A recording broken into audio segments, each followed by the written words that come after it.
ভারতীয় বাংলার জনপ্রিয় রিয়েলিটি শো দাদাগিরি ও দিদি নাম্বার ওয়ান ঘিরে সামনে এসেছে এক চাঞ্চল্যকর খবর। গতানুগতিকতার বাইরে এবার এই দুই অনুষ্ঠানের সঞ্চালনায় আসছে বড় পরিবর্তন। দাদাগিরির সঞ্চালনায় আর দেখা যাবে না সৌরভ গাঙ্গুলিকে, আর দিদি নাম্বার ওয়ানের উপস্থাপনায় থাকছেন না রচনা ব্যানার্জি। ফলে দুই অনুষ্ঠানের দর্শকদের মধ্যে শুরু হয়েছে তুমুল কৌতূহল।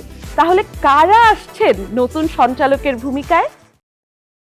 দুই বাংলায় সমান্তালে জনপ্রিয় রিয়েলিটি শো দাদাগিরির কথা বলতেই যেন চোখের সামনে ভেসে ওঠে শুধুমাত্র একজন ব্যক্তির কথা, যিনি তার ক্যারিয়ারে ভারতীয় ক্রিকেট দলের অধিনায়ক হিসেবে খ্যাতি লাভ করলেও আলাদা পরিচিতি তৈরি করেন দাদাগিরির দাদা হিসেবে। বলছি সৌরভ গাঙ্গুলির কথা। তবে দাদাগিরির নতুন প্রোমো প্রকাশ্যে আসতেই নজরে আসলো নতুনত্ব। সৌরভ গাঙ্গুলির পরিবর্তে এবারে অনুষ্ঠান সঞ্চালনায় থাকছেন টলিউড সুপারস্টার দেব। সিনেমা ও রাজনীতি পেরিয়ে ক্যারিয়ারের এই মোড়ে দেবের নতুন যাত্রা নিয়ে দর্শকদের কৌতূহল তুঙ্গে।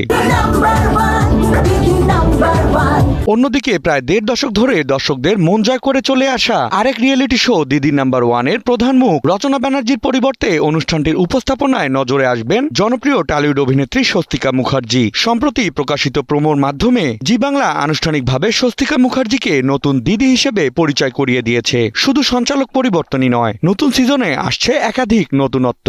কোথায় দাদা আর কোথায় আমি?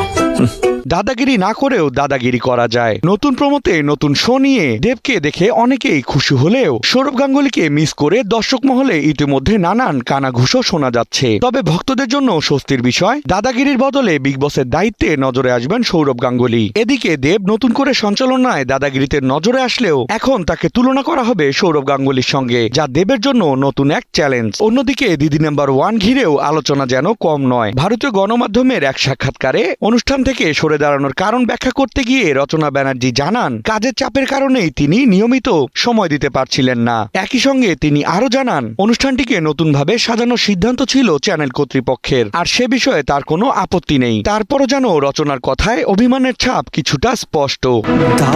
দাদাগিরি ছেড়ে দিয়েছে। এবার দেখবার পালা জি বাংলার এই নতুন প্রমোতে কালজয়ী এই দুই রিয়েলিটি শোর নতুনত্ব ভক্তদের মাঝে কিরূপ আগ্রহ তৈরি করে। দেখতাম রোজ। আহসান হাবিব, রকি, নিউজ 24।